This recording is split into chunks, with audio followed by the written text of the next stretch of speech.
Merhaba sevgili gezginler, ben skipguide.com'un sanal turist rehberi. Bugün sizi Birleşik Krallık'ın başkenti Londra'da, Brent ilçesindeki Neasden semtine götürüyorum. Şehrin kuzeybatısında ışıl ışıl yükselen Babs Shri, Swaminarayan Mandiri, halkın dilindeki adıyla Neasden Tapınağı'nı birlikte keşfedeceğiz. Burası sadece bir yapı değil, geleneksel bir Hindu ibadethanesinin ritmiyle nefes alan, herkese kapısını açan yaşayan bir mekan. İçeri girince, "Ben gerçekten Londra'da mıyım?" diye sorabilirsiniz. İşte o an doğru yerdesiniz. Nedir? Bu yer neden bu kadar konuşuluyor? Mandir, Avrupa'nın ilk geleneksel taş Hindu tapınağı olarak mil taşı sayılıyor.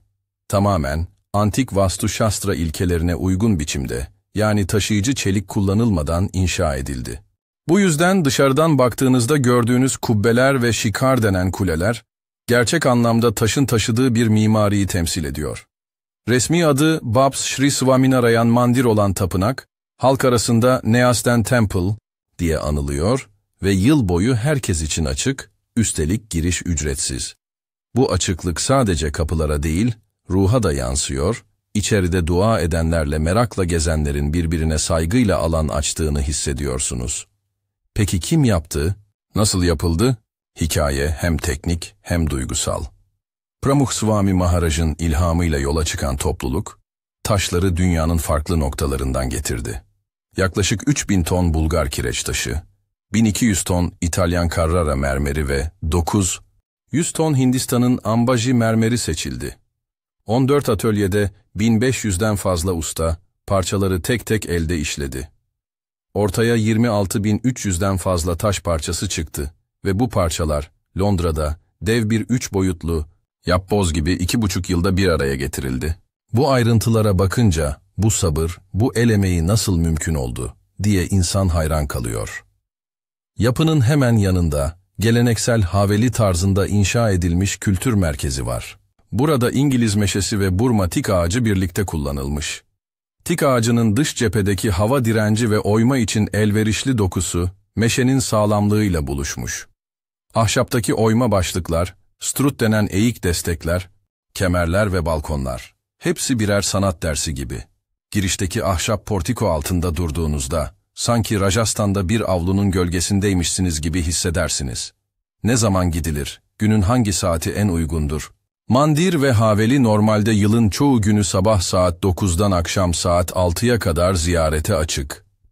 İçeride günlük ibadetin kalbi sayılan Murti Darshan saatleri sabah 9'dan 11'e, sonra 11:45'ten 12:15'e, ardından öğleden sonra 4 ile 6 arasındadır. Hafta sonu ve resmi tatillerde öğleden sonra bölümünün 3:30'da başladığını aklınızda tutun.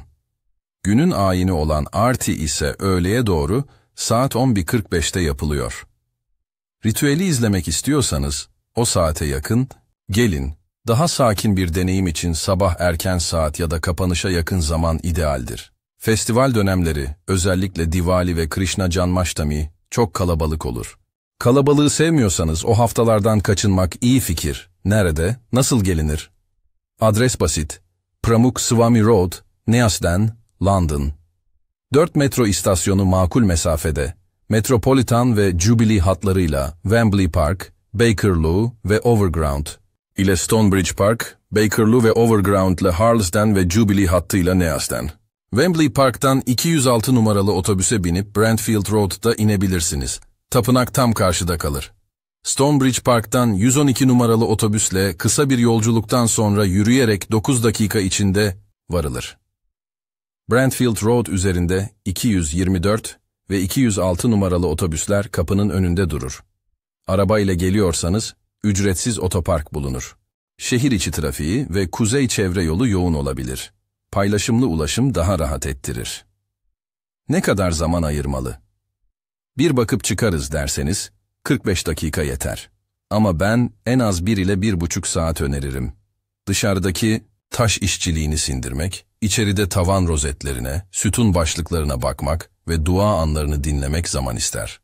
Alt katta, Understanding Hinduism adlı kalıcı sergiyi gezerseniz, buna 45 dakika daha ekleyin. Sergide 3 boyutlu dioramalar, tablolar ve kısa bir belgesel ile Hinduizmin kökleri ve Mandir'in hikayesi anlatılıyor. Biletler çok uygun fiyatlıdır. Kapıda nakit ya da kartla alınır ve yetişkin, çocuk, yaşlı için farklı ücretler vardır. Kısa ama doyurucu bir kültür turu gibi düşünebilirsiniz. Nasıl gezilmeli? Nelere dikkat etmeli? Burası yaşayan bir ibadethane. Saygı kuralları net ve zariftir. Omuzlar, göğüs ve üst kolları örten üstler, diz altına inen altlar beklenir. İçeri girerken ayakkabılar çıkarılır ve mobilyalı ayakkabılık sizi bekler. Büyük, çantalar ve fotoğraf makineleri içeri alınmaz. Arabaların bulunduğu bölümdeki emanet kabinine bırakılır. Cep telefonuyla dışarıda, zemin seviyesinden kişisel amaçlı fotoğraf çekebilirsiniz. İçeride fotoğraf ve video çekimi yasaktır. Sessiz bölgelere saygı gösterin, özellikle mermerli alanlarda fısıltı seviyesinde konuşmak adettendir. Arti sırasında kadın ve erkekler ayrı oturur. Görevlilerin yönlendirmesine uyduğunuzda, ritüeli çok daha iyi deneyimlersiniz. Tüm bu düzen, içerideki dinginliği korumak içindir ve inanın, farkı hissedeceksiniz. Ne mutlaka görülmeli, nerede fotoğraf çekmeli? Dış bahçeden taş merdivenlere doğru yürürken, çiçek, tarhları ile mermerin beyazı yan yana çok güzel fotoğraf verir. İçeride tavana baktığınızda, yıldızlı gökyüzünü andıran merkez kubbe, oyma tavan rozetleri ve ormandaki ağaçlar gibi yükselen sütunlar dikkatinizi çekecek. Alt kattaki Abhishek Mandap'ta Nilkant Varni'nin yani Bhagwan Swaminarayan'ın gençlik yıllarındaki halini anlatan kutsal heykel yer alır. Dilerseniz üzerindeki ritüel olan Abhishek'i izler, dua eder ve o anın anlamını içinizde hissedersiniz.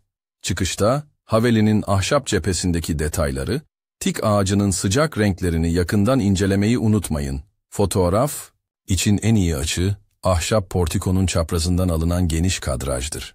Küçük ama önemli bir not, Mandir'in mottosu sadece görmek değil, anlamak. Bunun için Understanding Hinduism sergisi biçilmiş kaftan. Burada antik Vedik uygarlığın doğuşu, inanç ve değerler, Swaminarayan geleneğinin bugüne uzanan etkisi canlı örneklerle anlatılır ve 11 dakikalık bir belgesel ile tapınağın nasıl yapıldığına tanık olursunuz. Rehberli anlatım isterseniz, gün içinde 9 kişiye kadar olan küçük gruplara gönüllü rehber bulunabiliyor. Bilgi masasına uğramanız yeterli. Okul ve büyük gruplar için ise ön rezervasyon öneriliyor. Peki neden görülmeli? Burası size ne katar? Bu sorunun cevabı mimariden öteye geçiyor. Mandir'in hikayesi, binlerce gönüllünün emeğine dayanıyor. İnşaat öncesi ve sırasında topluluk, bağış toplamanın yanı sıra çevre için rekor kıran bir kampanya yürüttü. 3 yıldan kısa sürede 7 milyonun üzerinde alüminyum kutu geri dönüştürüldü. Bu çaba Brent Belediyesi'nin Green Leaf ödülünü kazandırdı. Bir tapınağın duvarlarında sadece taş değil, dayanışma ve sorumluluk duygusu olduğunu görmek insana umut veriyor. Bir kentin harcına, kimler hangi hayallerle karıştı diye düşündürtüyor. Kimler için uygun? Çocuklar ile rahatça gezilebilir, ancak 16 yaş altı ziyaretçilerin bir yetişkinle olması gerekiyor. İçeride asansör ve rampalar mevcut, tekerlekli sandalye desteği de mümkün. Yardımcı köpeklerle gelen ziyaretçilere gönüllüler eşlik ediyor. Bu sayede herkes için huzurlu bir deneyim sağlanıyor. Bu yönüyle Mandir, tarih meraklılarından mimarlık tutkunlarına, manevi arayıştaki gezginlerden fotoğraf severlere kadar geniş bir kitleye hitap ediyor. Romantik bir gün arayanlar mı? Bahçedeki çiçekler, mermerin beyazıyla yan yana, gün batımında çok zarif bir arka plan sunar. Ama esas romantizm, sessizce oturup iç sesinizi duymakta gizli.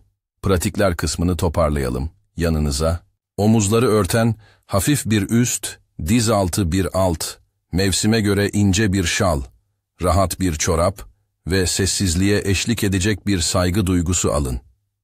Su içmek için dışarıda mola verin. İçeri yiyecek ve içecek sokulmuyor. Öğle ayini, olan Arti'yi izlemek istiyorsanız 11.30 gibi kapıda olun. Darşan saatleri arasında içeri giriş çıkışlar düzenli ilerler. Tapınak çıkışında kompleksin içinde yer alan Shayona restoranı zengin bir vejetaryen menü sunuyor. Hint mutfağını yerinde denemek güzel bir kapanış olur. Küçük dükkanda tatlı ve atıştırmalıklar da bulabilirsiniz. Gelelim ne zaman ne kadar sorusunun kısa cevabına. İlk ziyaret için 1 saat ayırın. Mimariye meraklıysanız 1,5 saat rahat rahat gezeceksiniz. Sergiyi ekleyince 2 saati planlamak konfor sağlar. Mevsim olarak ilkbahar ve sonbahar ışığı, mermerin dokusunu fotoğrafta en iyi ortaya çıkarır. Hafta içi sabah saatleri en sakin zamanlardır. Öğlen arti saati daha ritüel ağırlıklı ve kalabalık olur. Özetle, sabah erken gidin, öğlen ayinini izleyin, ardından sergiye inin ve bahçede kısa bir nefes alın. Ritmi böyle kurarsanız yormaz, besler. Bir de kim sorusunun duygusal tarafından söz edelim. Bu tapınak, Pramukh Swami Maharaj'ın vizyonu ve binlerce gönüllünün eliyle vücut buldu. Ustaların taşla kurduğu diyalog, gönüllülerin bir araya getirip taşıdığı umutla birleşti. Parçalar bir yapboz gibi yerini bulurken, şehirde yeni bir kimlik parçası kazandı. Londra'nın çok kültürlü nefesi. Burada, inşa etmek fiili sadece bir bina yapmak değil, birlikte anlam kurmaktır. Kapanışı davetkar yapalım.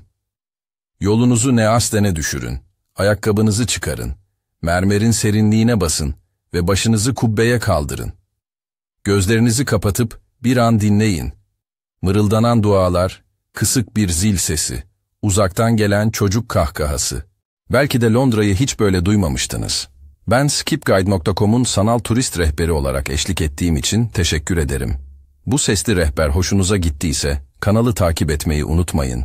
Ve şimdi sizden bir soru. 1. Şehrin büyüklüğünü gökdelenleri mi yoksa onun kalbinde atılan bu sessiz ritüeller mi anlatır? Düşünün. Sonraki durakta buluşalım. Bu şehre ait daha fazla görülecek yer skipguide.com'daki haritada yer alıyor. Haritaya erişmek için QR kodunu tarayın ya da açıklamadaki bağlantıya tıklayın.